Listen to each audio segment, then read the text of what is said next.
요한이 남긴 성경이 편지 3개와 요한복음, 요한계시록 이렇게 5개가 있죠. 참 귀한 것을 요한이 남겼습니다.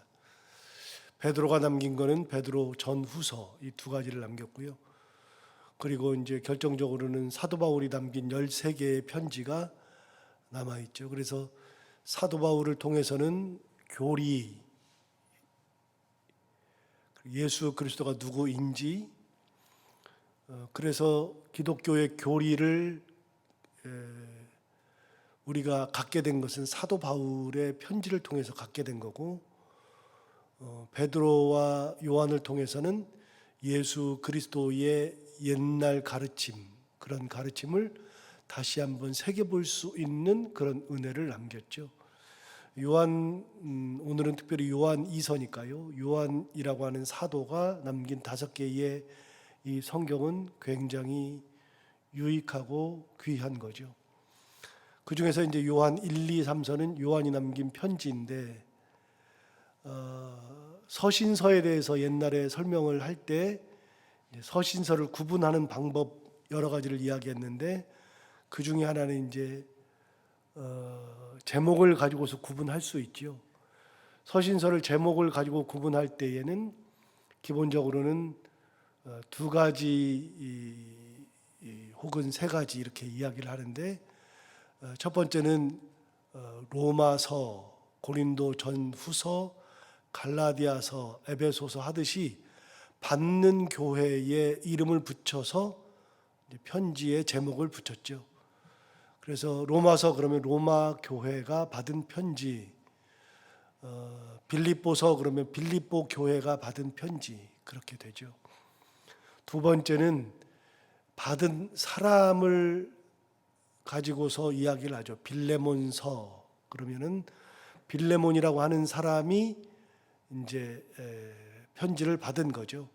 그래서 받은 사람, 또 디모데 전서, 디모데 후서, 디도서 이런 것들은 다 받은 사람. 받은 교회는 이제 로마서 등, 그다음에 받은 사람은 빌레몬, 그리고 디모데 전후서, 디도서와 같은 그런 받은 사람을 중심으로 제목을 붙이기도 했었죠. 이런 편지를 이제 다 이름을 붙인 거는 왜 이름을 붙였냐면, 후대에 우리 이제 그 편지들을 구분할 때 사도 바울이 편지를 쓸 때 디모데 전서 이렇게 쓴 건 아니니까요. 로마서 이렇게 쓴 건 아니거든요. 그런 거를 이제 후대의 사람들이 구분한 겁니다. 그래서 받은 사람을 중심으로 그렇게 제목을 붙인 경우가 있고, 3번째는 쓴 사람이 이제 제목이 되는 경우가 있습니다.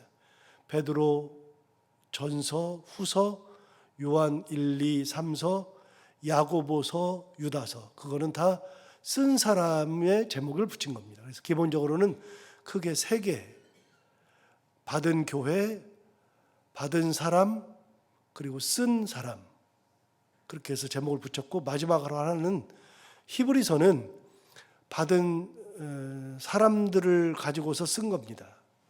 그런데 받은 사람들이 히브리서인데 어떻게 해서 그렇게 붙였냐? 이 편지는 헬라인들에게 쓴 것이 아니라 흩어져 있는 유대인들, 히브리인들에게 쓴 거니까 히브리서라고 붙인 겁니다.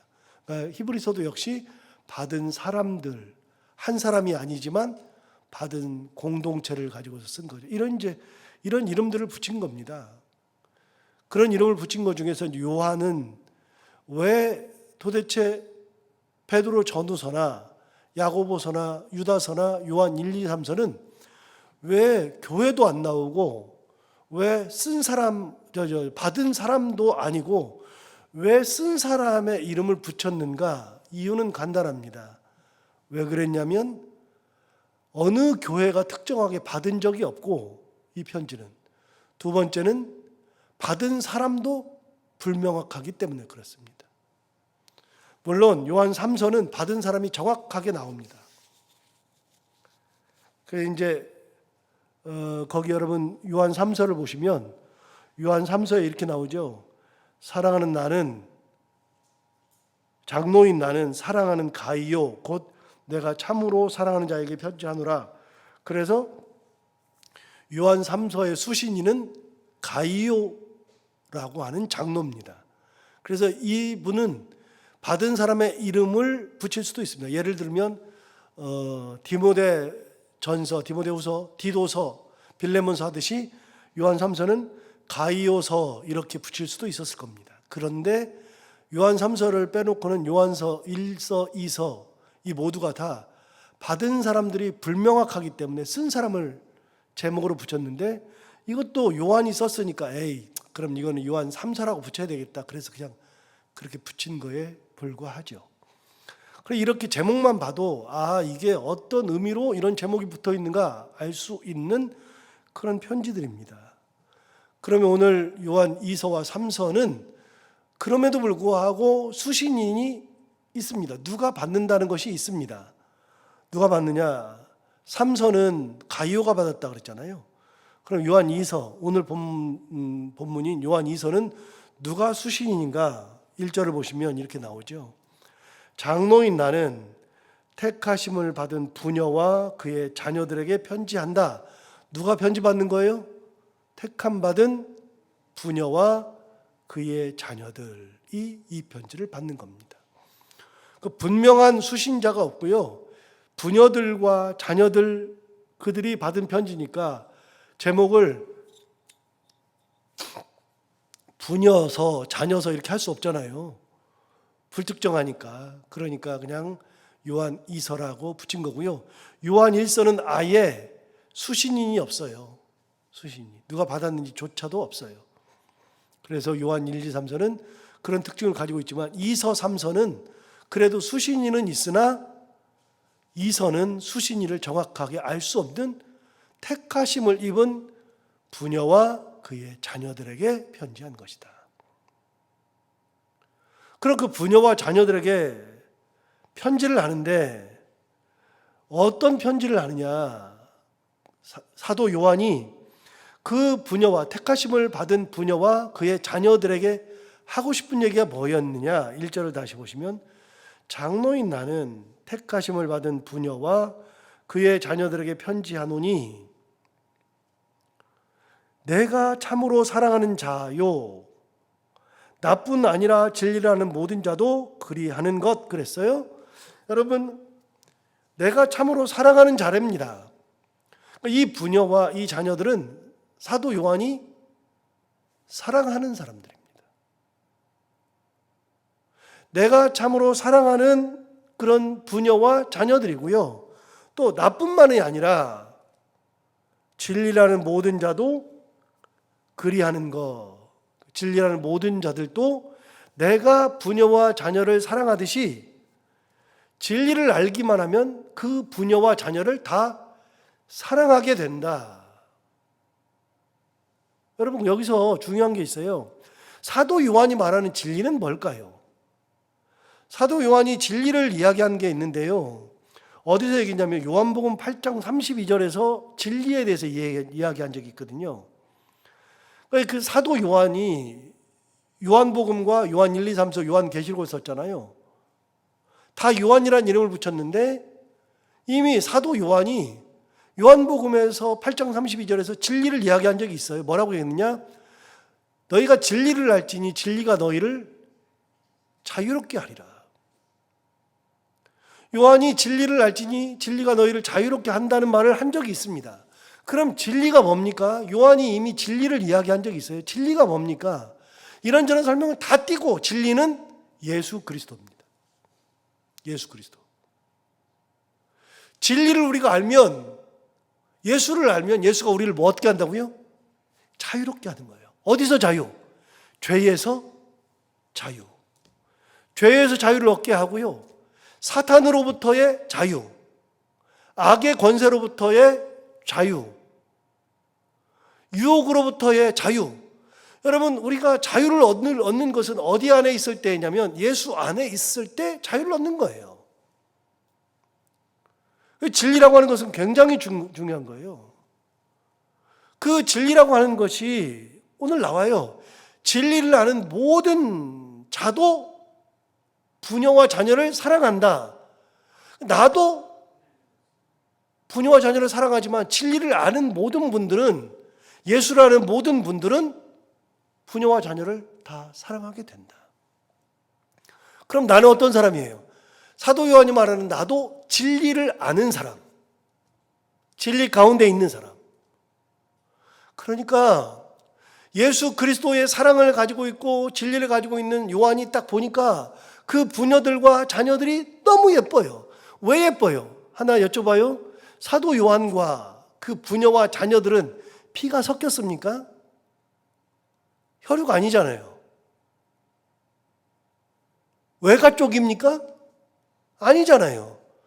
그런데 왜 사랑해요? 그런데 우리는 다 뭐라 그러냐면 형제 자매래요.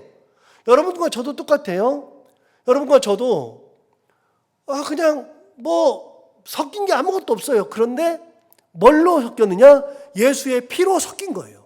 예수 공동체. 그러니까 저는요, 여러분들이 잘 되는 게 너무나도 좋아요. 어제 이제 저희 교회 헌금하시는 분들 중에 제가 주일 오후가 되면 이제 헌금 개수한 걸 쭉 보고서 헌금에 이제 그 주보에 명단을 제가 다 작성해요. 다른 거는 다 다른 사람 시켜도 헌금 명단은 제가 다 작성하거든요. 왜냐하면 헌금한 분들이 얼마 했는지를 다른 사람이 알면 안 되니까. 그거는 하나님과 본인만의 약속인데 그거를 알면 안 되니까. 그래서 헌금 치는 사람들이, 헌금하는 사람들이 누가 얼마 이렇게 11조 누가 얼마 이런 거 알면 안 되니까 제가 다 해요. 제가 명단을 다 작성해요. 헌금한 사람들 중에 이제 제가 여기서 담임 목사니까 헌금하시는 영락교회 분들이 몇 분이 계시고요. 꾸준히 하시는 분들이 계시고, 또 어제 안양교회 20여 년 만에 이제 저한테 전화 와서 만나자고 했던 그분들이 어제 예배드렸는데, 그분들 중에 이제 제 제자들이 있는데 그때 벌써 한 30년 다 된 제자들이죠. 이 제자들이 지금도 가끔 헌금하는 친구들이 있어요. 그 제자들이 헌금을 하는데 이 녀석은 꾸준히 10만 원씩을 헌금을 해요. 그런데 어제는 20만 원 헌금했길래 다른 사람한테 제가 전화 안 하지만 제 제자니까 전화해가지고, 야, 너 어떻게 헌금을 20만 원이나 했냐 그랬더니, 목사님 그런 걸 가지고 무슨 전화를 하세요? 아니, 네가 10만 원 할 땐 내가 전화 안 해도 되는데 20만 원 하니까 내가 궁금해서 전화한다 그랬더니 하는 얘기가, 목사님 지난번에 목사님하고 상담했잖아요. 그런데 이 녀석이 그거 뭐 때문에 상담을 했냐면, 회사를 갔는데 그 회사를 사장님하고 같이 창업을 하다시피 해서 회사를 갔어요. 그래가지고 그 창업을 하고서 지분을 주겠다 그랬는데 지분도 안 줘. 그 다음에 월급도 안 올려줘. 그러니까 사는 게 너무 빡빡한 거예요. 목사님 어떡할까요? 그래서 이런저런 조언을 했거든요. 그런데 이 친구가 그 조언을 받고 나서 사장님을 찾아가서, 사장님, 제가 사는 게 너무나 빡빡하고 월급도 안 오르고 아무래도 제가 다른 데로 회사를 옮겨야 될까 봐요. 근데 사장님이 뜨끔한 거예요. 그러더니, 그래 힘들었지. 그러면서 갑자기 보너스를 줬대요. 없던 보너스를, 다른 사람 안 주는 보너스를. 도대체 얼마를 받았는데 20만 원 헌금하냐? 갑자기 보너스를 1,000만 원을 줬어요. 야, 너 살만하겠다. 목사님 이제 조금 숨이 터지네요. 굉장히 힘들었는데. 근데 그 얘기를 듣는데 너무너무 좋은 거예요. 야, 너무 좋다. 너무 기쁘다. 여러분, 그러는 거예요. 내가 사랑하는 사람들, 사랑하는 우리 성도들이 잘 되는 게 저한테는 얼마나 큰 기쁨인지 몰라요. 그래서 제가 성도들을 놓고서 기도할 때 이렇게 기도하는 경우가 있어요. 누구를 위해서 기도할 때, 자녀들을 위해서 기도할 때 이렇게 기도할 때가 있어요. 하나님 아버지, 자녀가 잘못돼서 사랑하는 우리 권사님, 우리 집사님, 장로님 눈에서 피눈물 나지 않게 하여 주옵소서. 여러분, 우리의 자녀들은요, 잘못되면 부모 눈에서는 피눈물이 나는 겁니다. 아이들이 눈물을 흘리면 부모는 피눈물을 흘리고요. 아이들이 아파하면요, 부모는 그것 때문에 잠을 못 잡니다. 그런데 목사인 저는요, 성도들이 잘 되면 그렇게 좋아요. 피가 섞였습니까? 우리가 피가 섞였습니까? 아니면 뭐 외가 쪽입니까? 그런 거 아닌데요. 우리는 예수 그리스도 그 진리 안에서 공동체를 이뤘기 때문에 예수님의 은혜로 형제 자매가 되었기 때문에 우리는 그 진리로 말미암아 예수 그리스도로 말미암아서 저 사람이 행복하면 내가 행복하고 저분이 기뻐하면 내가 기뻐하고 잘 되면 너무나도 좋은 거예요. 그래서 1절을 다시 보세요. 1절에 얘기하잖아요. 장로인 나는 택하심을 받은 부녀와 그의 자녀들에게 편지하노니 내가 참으로 사랑하는 자요. 이제 부녀와 자녀들은 내가 진짜 사랑하지만 나뿐만이 아니라 진리를 아는 모든 자도 그런다. 예수님을 아는 모든 자들은, 모든 사람들은 그렇게 부녀와 자녀들을 사랑한다. 다시요. 요한복음 8장 32절에는 요한이 이미 얘기한 적이 있습니다. 진리를 알지니 진리가 너희를 자유롭게 하리라. 예수를 알면 우리가 자유를 얻는 겁니다. 주님 안에 있을 때 자유를 얻는 거예요. 그래서 주님을 알면 주님께서 우리를 자유롭게 하시죠. 그래서 악으로부터의 자유, 사탄 권세로부터의 자유, 그걸 누리게 하는 거예요. 주님이 계셔야 돼. 그래서 어거스틴은 어디까지 나갔냐면 이렇게 말했어요. 어거스틴은 예수 그리스도를 알라, 그리고 네 마음대로 살아라, 이렇게 말했거든요.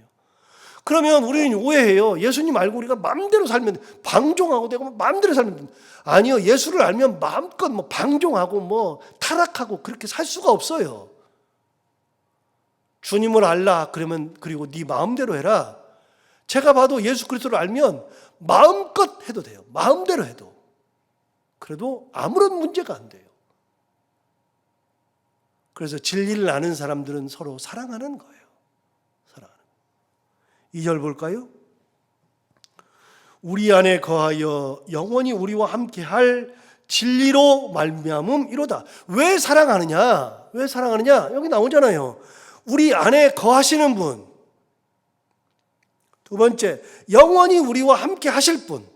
지금도 우리와 함께 계시고, 그리고 영원히 함께 하실 그 진리로 말미암음이라.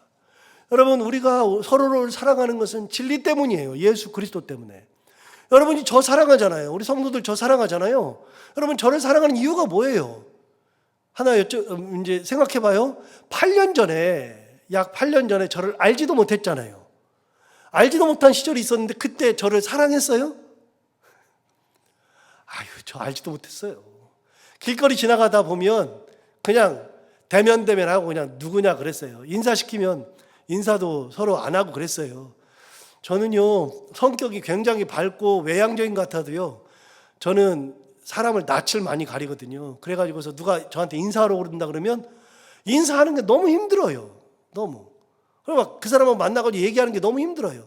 이번에 필리핀 가가지고서 마지막에 우리를 인도하던 박남수 선교사님이 마지막 날 저녁에 우리 장로님 중에 한 분이 저녁을 산다 그래가지고, 마지막 날 저녁이니까 저녁 산다 그래가지고 저녁을 먹어야 되는데, 박남수 선교사님이 자기 그 센터에 같이 계시는 목사님 얘기를 쭉 하는데, 그 목사님은 저는 알지도 못하는데 저녁 식사를 우리 장로님 대접하면서 박남수 선교사님 사모님이랑 같이 6시 식사하자 그랬더니 박남수 선교사님 갑자기 그 목사님, 설 목사님 얘기를 쭉 하더니 그분도 모시고 나오겠다는 거예요. 제가 뭐라 그러면 안 돼요 그랬어요.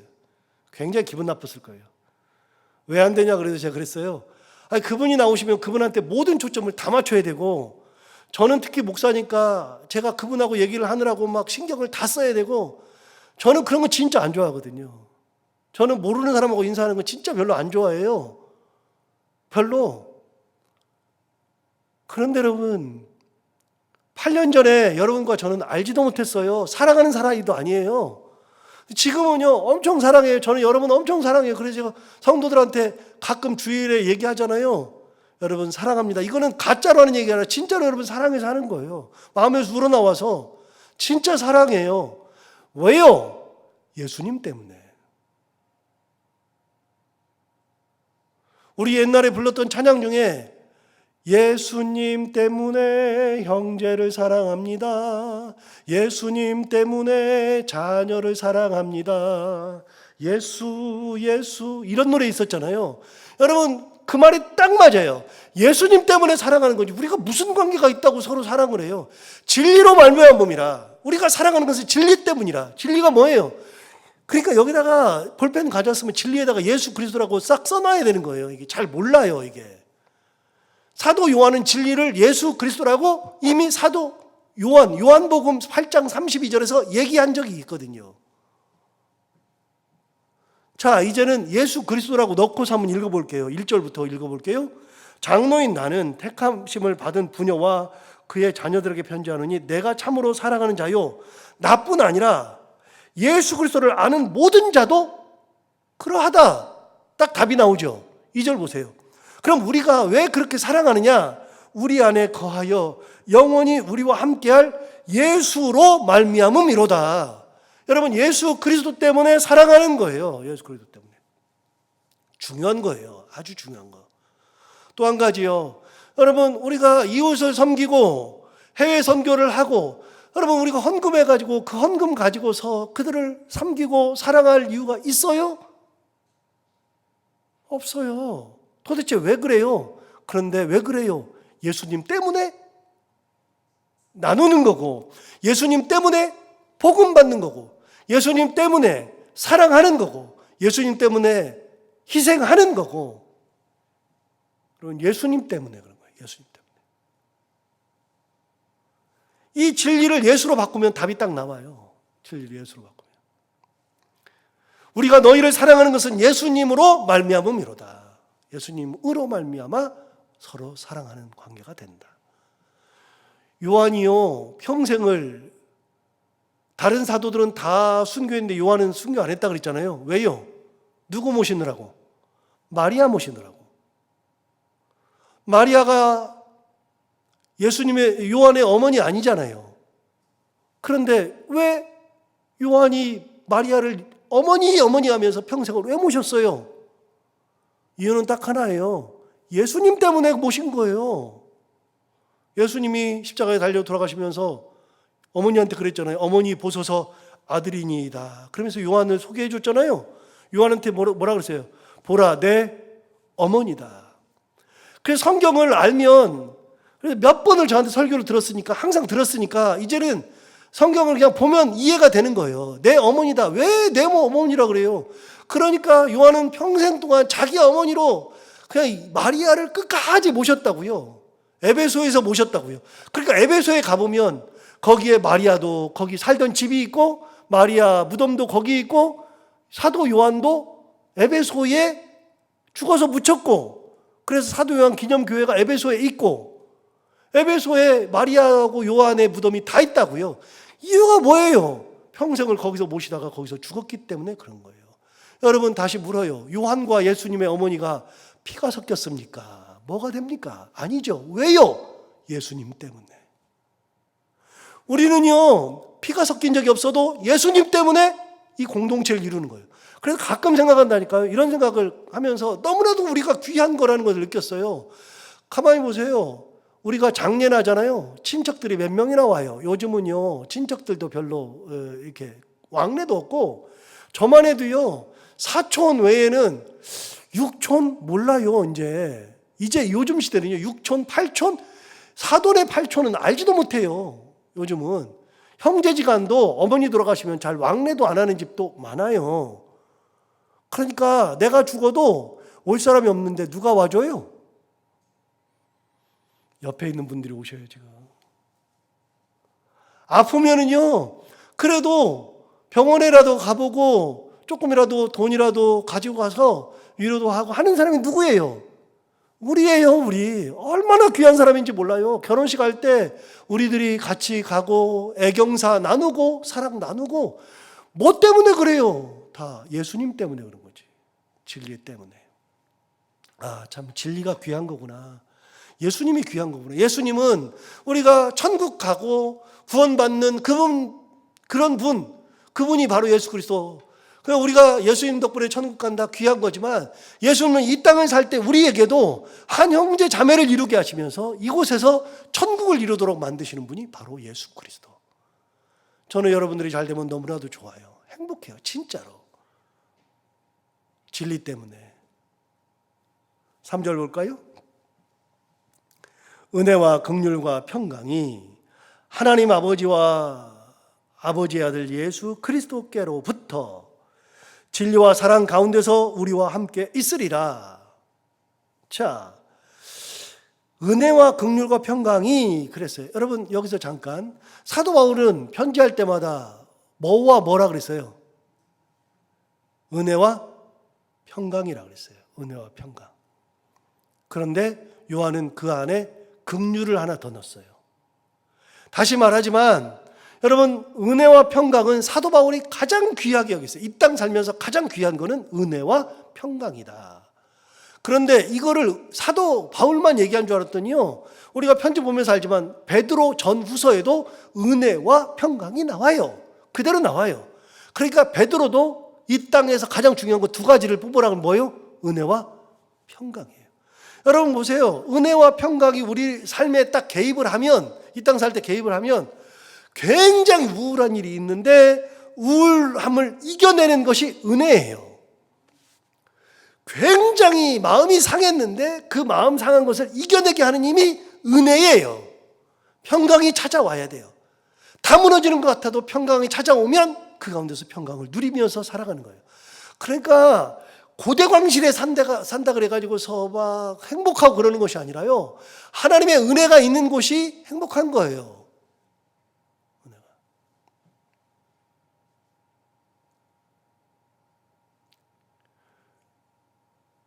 초가 삼간이라도 하나님이 계신 곳이 바로 그곳이 천국이라 그랬어요. 은혜와 평강이 가장 중요하죠. 그런데 사도 요한은 한 가지를 더 말했어요. 긍휼까지. 긍휼은 어디서부터 와요? 긍휼도 하나님으로부터 오는 거예요. 하나님이 주시는 거예요. 나를 불쌍히 여기시는 거. 하나님께서 은혜 주시고, 하나님께서 나를 불쌍히 여기시고, 하나님께서 내 마음에 평강을 주셔야 되는데, 이게 있어야 이 땅을 제대로 산다고 사도 요한은 생각한 거예요. 그런데 그게 누구로부터 오느냐? 누구로부터 와요? 3절 다시 보세요. 은혜와 긍휼과 평강이 하나님 아버지와 아버지 아들 예수 그리스도께로부터 와요. 이거는 항상 새겨야 돼요. 사도 바울 편지할 때도 계속 말씀드렸는데, 예수 그리스도로부터, 하나님으로부터. 놀라운 거는요, 사도 바울도 얘기했어요. 사도 바울 같은 능력자도 내가 너희에게 은혜를 끼치노라, 평강을 주노라 한 적이 없어요. 사도 바울도 안 돼요. 사도 베드로도 그런 말을 한 적이 없어요. 사도 베드로도 똑같이 얘기했어요. 그런 말 한 적이 없어요. 요한도 똑같아요. 그렇게 능력이 뛰어난 사도들도 은혜와 평강을 준 적이 없어요. 그럼 그 모든 분들이 다 뭐라 그랬냐면, 은혜와 평강은 누구로부터? 하나님 우리 아버지와 주 예수 그리스도로부터 너희에게. 그래서 우리가 이 땅 살아가는 날 동안에 하나님의 예수 그리스도의 은혜와 평강이 우리 가운데 있어야 된다. 이거부터 짚고 넘어가는 거죠. 그래서 편지에서요, 제가 계속해서 1절, 2절, 1절, 2절, 3절을 계속하는 이유가 있어요. 이게 굉장히 중요한 거거든요. 굉장히. 근데 하도 하다 보니까 이제는 개념이 딱 오죠. 편지를 읽을 때마다 개념이 딱 오죠. 이게 어떤 거구나. 딱 오죠. 자, 오늘 말씀은 우리가 서로 사랑하는 것은 예수님 때문에 사랑하는 거다. 예수님 때문에. 이 땅 살아가는 동안에는 은혜와 긍휼과 평강이 필요한데, 그거는 하나님과 예수 그리스도로부터 우리에게 오는 거다. 기억하고 우리가 더욱더 예수님의 은혜 가운데 서로 사랑하고 나누고 섬기며 지상 천국을 이루는 우리 모두가 되기를 바랍니다. 기도하겠습니다. 하나님 아버지 감사합니다. 오늘도 귀한 말씀으로 우리를 깨워주시고 인도해 주셔서 감사합니다. 이 말씀 들으면서 또 한 번 우리가 생각도 하게 되고 결단도 하게 됩니다. 하나님 아버지, 우리가 피를 나누지는 않았지만 예수 그리스도로 인하여서 한 형제요 한 자매가 되었고 서로 사랑하는 관계가 되었습니다. 주님 아니면 그렇게 할 일이 없었을 텐데 우리가 그렇게 살아가고 있습니다. 우리가 주님 안에서 더욱더 사랑하게 하여 주옵시고, 우리는 또한 하나님으로부터 예수 그리스도로부터 오는 은혜와 긍휼과 평강이 필요한데, 하나님 아버지, 우리 가운데에 은혜를 주시고 평강을 주시고 긍휼을 베푸셔서 우리가 하나님의 그 원하시는 그 길을 기쁨으로 가는 이 땅에 참 삶을 살아가는 저희들이 다 되게 하여 주옵소서. 오늘 나를 살아갈 때 이 말씀을 기억하며 살게 하여 주옵시고 해야 되는 것들을 기쁨으로 잘 감당하고 만나는 분들과 함께 웃고 행복한 하루가 되게 하여 주옵소서. 예수님 이름으로 기도하옵나이다. 아멘.